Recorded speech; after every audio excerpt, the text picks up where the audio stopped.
Dito mga kaibigan, ang ibahagi ko po, isa po ito kasi sa nagbigay sa akin ng inspirasyon nung mga panahon na na bago pa lang ako nakabasa sa mga salita ng Diyos, ano?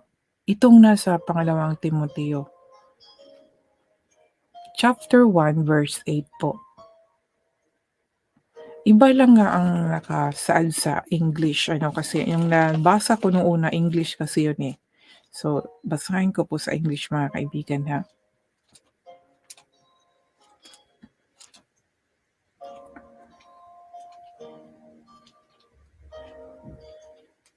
Ito yung naging inspirasyon at nagbigay lakas din sa akin para hindi po ako mahiyang magsalita sa Diyos. Kasi 2012 talagang doon po yung starting na nagpo-post po ako ng mga salita ng Diyos na mula po sa akin, yung mga ginabasa ko, pinopost ko.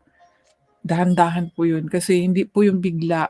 Una-una po kasi na doon po yung hiya kasi the spirit of Satanas ang nag-aano din yun 'no, yun ang spirit na nagbigay ng mahiya ka, matakot ka, yun spirit of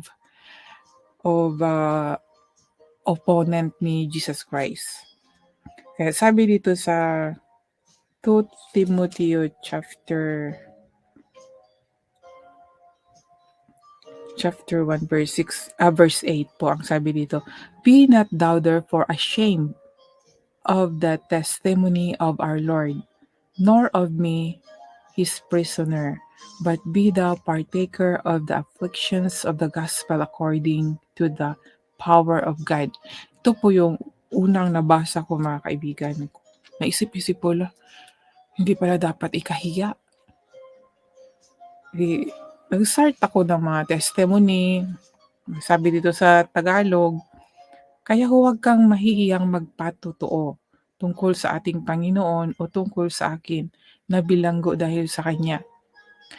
So nung naano ko po 'yan, do'n po ako isa po yung ano 'no, yung nasa Philippians chapter 4 verse 13 na, "I can do all things through Christ which is strengtheneth me." Isa po 'yan na lagi ko pong araw-araw affirmation ko po 'yun para po talagang yung espiritu ko hindi po matakot mag-post po sa mga salita niya dahil sino ba ako, isang makasalanan. And then bigla na lang nag-post, siyempre yung mga tao talagang kilala ako, kung sino ako, mabibigla din sila. At tama nga yung iniisip ko, nabibigla talaga sila kasi yung una kong mga post sa Facebook ay pangit, mga kagaguhan ano, masabi kong kagaguhan, pangkamunduhan lang. Hanggang sa biglang mag-share ng salita ng Diyos, 'di ba? Siyempre sasabihin talaga, "Hala, anong nangyari sa kanya?" 'Di ba? Pero ang nagpapalakas sa'kin itong salita ng Diyos. And then nang nabasa ko itong sa Timoteo, so doon na ano, na-inspire ako na, i-share ko yung nangyayari sa akin. Pero paano kaya maintindihan kaya nila ako, gano'n yung mga iniisip ko. Pero yun, parang ano din, parang nasabay din yung mga karanasan ko base mga post din sa Facebook about din sa parang relate ako. So yun, may nakita ako sa newsfeed ko na yun nga, you meet Jesus Christ, yung mga gano'n.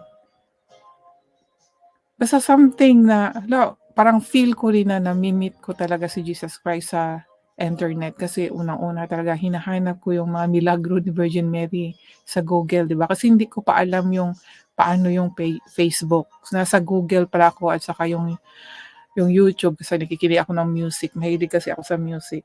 Hanggang sa natuto ako sa Facebook, yun. Inaano ko yung mga milagro ni Virgin Mary.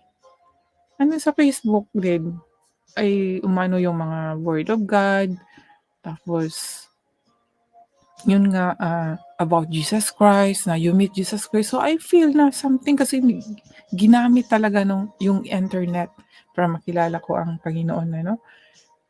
And then yun nga, yung kaaway din. So, yun nagse-share na ako sa salita ng Diyos, nagpatotoo na ako. nakita ko doon yung meron ako nakita sa Facebook na God changed me. Yun ang at relate din kasi sa akin, yun ang sinishare ko rin. Sabi ko, I'm so happy to share ba, kasi nga relate nga ako. So, sabi ko, "God changed me." Tapos talagang ano yun, makikita niyo po yun, eh, sa una ko pong, Facebook.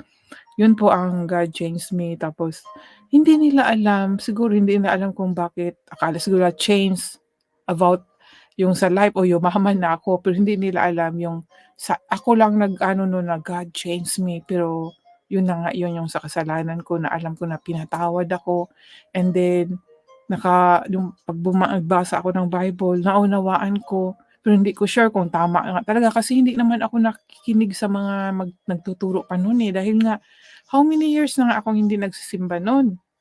So ngayon, ako na lang ang nagbasa. Basta yun ang ano ko na God changed me, and then kung ano yung binasa ko, pino-post ko. Tapos may nagse-share din ako ng mga iba-iba, klase-klase po yung mga post ko nung sa una ko pong ano, sa una ko pong Facebook. Hanggang sa naiba yung Facebook ko, gumawa ako ng iba. Nandun pa rin yung mix din. Hanggang sa na ano na talaga na pure para kay Lord. Kasi nga, no, the conviction of the Holy Spirit talaga magtuturo sa'yo, kung ano lang dapat. Kasi parang nakakahiya na i-mix mo yung sarili mo, yung kung ano yung mga dati kong mga pino-post tungkol sa mga pagkain, sa mga ano, yung nakikisunod ba sa mga uso-uso din, kung ano yung mga ginagawa ng tao sinusunod, 'di ba? Ngayon, nag-ano na ako na kasi 'pag sarili, kukuha ako ng selfie, parang maririnig ko ang boses ng Panginoon, gumagamit siya ng tao kagaya ng sa asawa ko or sa anak ko, sasabihin na, "Naku, narcissist ang narcissist nagkukuha na naman ng picture sa sarili." 'Di ba siyempre, tapos may mababasa ko sa Facebook na 'pag narcissist gano'n, puro mga self ano. Kaya doon po talaga ano, sabi ko si Lord talaga, ano, amazing talaga siya. He is so powerful dahil gumagamit siya ng mga tao o anumang yung bagay na ma-feel ko na He talked to me in that way. And then pabasa sa akin yung ngang nabasa ko sa Timoteo, 'di ba, yung about po sa babae na yung 'di ba nabasa ko po kahapon, yung tungkol po sa pananamit ng isang babae, yun nabasa ko rin yun. Kaya nahiya na ako sa sarili ko na laging mag-picture and then ipo-post sa Facebook ko. Kaya kasi nagse-share na tayo sa salita ng Diyos ano, tapos ano pa rin ang sarili, parang inaangat yung sarili. Kaya doon po na sa hiya, dahan-dahan po yun talaga. Hindi po agad-agad na nawala yung mga bad vices ko.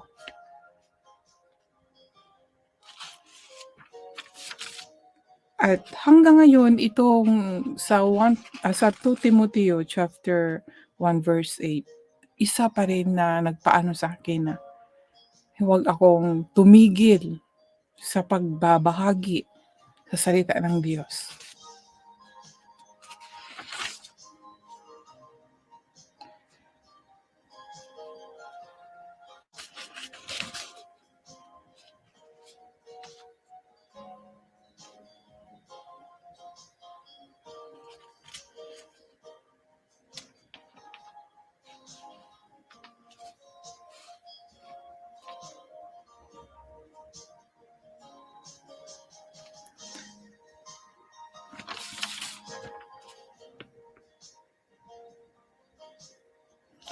At sabi dito, ngunit hindi ko ito ikinakahiya dahil kilala ko kung sino ang sinasampalatayanan ko. Ang tanong ko rin po mga kaibigan sa inyo, kilala nyo ba kung sino ang sinasampalatayanan ninyo? Baka naman sasabihin niyo, oo kasi nakita yung picture, may mga picture, 'di ba? Hindi po 'yan mga kaibigan. Hindi po yung mga picture na ano, kasi yun din po naranasan ko po noon, akala ko yung mga picture ni Jesus Christ 'di ba na naanuhan ko nung maliit pa ako, akala ko yan yung picture niya, akala ko siya talaga yan, pero hindi pala mga kaibigan. Paano natin siya makilala dito talaga sa itong nakasaad dito sa Bible mga kaibigan. Malalaman natin kung sino siya at, totoo ngang sinabi na hindi maging lingid or tago sa atin kung sino ang Diyos. Makilala natin kung sino yung Diyos. Dapat talaga kung sino yung sinasamba natin, tinatawag natin, kilala po natin mga kaibigan. It's impossible naman yun na sinasamba mo siya, hindi mo siya kilala.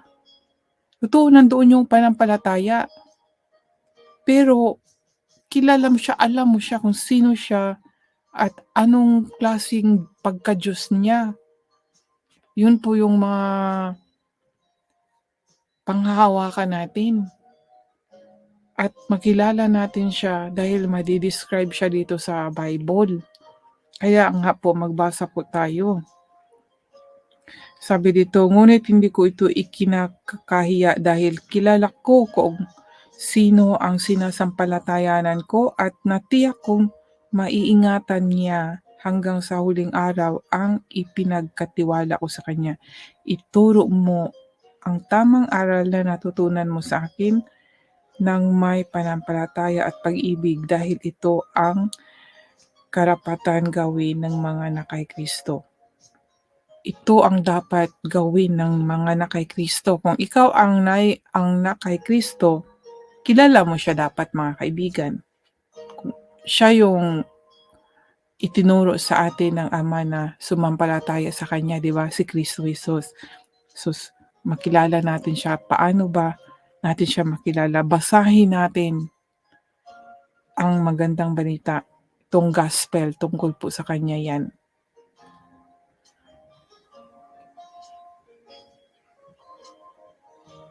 Sa tulong ng banal na Espiritu na nasa atin, ingatan mo ang tamang aral at ipinagkatiwala ko sa iyo. Sa tulong ng banal na Espiritu Santo, malalaman natin kung sino ang ating sinasampalatayanan mga kaibigan.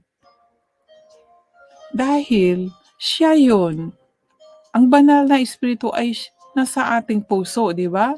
Tumatahan po. So, makilala natin kung sino yung nasa atin.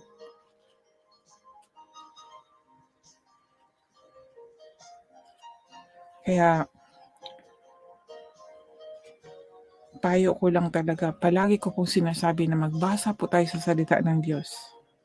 At dito sabi dito, at hindi niya ako kinakahiya. Itong word na ito, minsan kasi may mga tao na yun bang nag-iba ng pag-iisip, nag-iba ng pananalita, nag-iba ng gawi, hindi nasanayan ng tao. Yung dating siya ay nag-iba. Kaya minsan kinakahiya siya. Minsan mismo pa sa pamilya, sa mga kaibigan, kamag-anak. Kasi ang taong nabago din, parang hindi na magka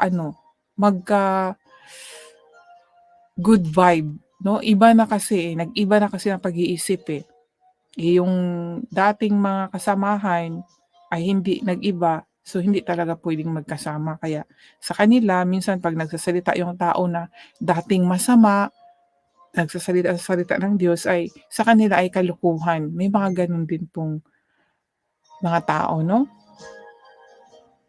Pero tayo mismo sa sarili natin, 'pag tayo ay totoong binago ng Diyos, hindi po tayo dapat mahihiya or ma-discourage or huminto. Huwag huminto sa pagsasalita sa Diyos. Continue lang mga kaibigan.